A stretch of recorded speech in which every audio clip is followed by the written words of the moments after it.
Okay, let's jump right in.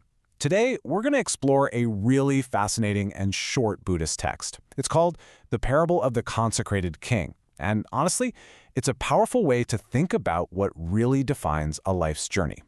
And get this isn't just some later commentary or story. This is a parable that's said to have been told by the Buddha himself, and it's been preserved for centuries in the Chinese Buddhist canon. He uses a really simple, relatable story to get at a very, very deep spiritual truth. So, that brings us to the big puzzle of this whole explainer. I mean, think about it. You've got a king, someone who commands armies, holds all this worldly power, and then you have a monk who has given all of that up. They seem like total opposites, right? So what in the world could they possibly share? Well, let's find out. To start his analogy, the Buddha begins in a world that everyone in his audience would have immediately understood, the world of royalty, of power. And he zeroes in on one single, defining ceremony in any king's life. He talks about this moment of consecration. In the original text, it's guanding, and it's basically the formal ceremony where a prince is officially crowned king.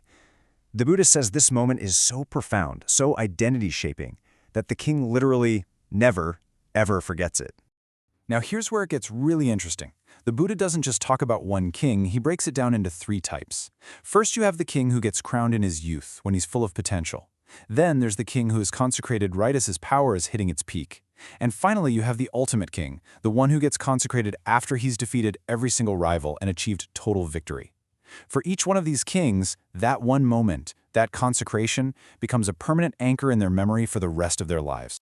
Okay, so you've got that image of the king's coronation in your head, right? Now, get ready for the pivot. Because the Buddha takes this very worldly idea and applies it to the spiritual path. Let's see how he builds this out with the monk's journey. So first, a quick definition. The Buddha is speaking to his monks, or bhikshusus. This is the formal name for someone who has literally left behind all worldly things, their family, their job, their possessions, all to dedicate their entire life to finding enlightenment. And boom, here's the brilliant parallel. Just like he did with the kings, the Buddha points out three unforgettable consecration moments for a monk. The first one, the day they actually renounce the world, shave their head, and put on those robes. The second is that moment of profound inner breakthrough, when they see reality clearly for the very first time. And the third, well, that's the ultimate goal, attaining total spiritual freedom. Let's just pause on that second moment for a second. Dharma-I purity. That sounds pretty abstract, right? But the text describes it as a direct personal experience. It's that aha moment on a cosmic scale. It's the point where you finally cut through all your own confusion and see reality as it actually is.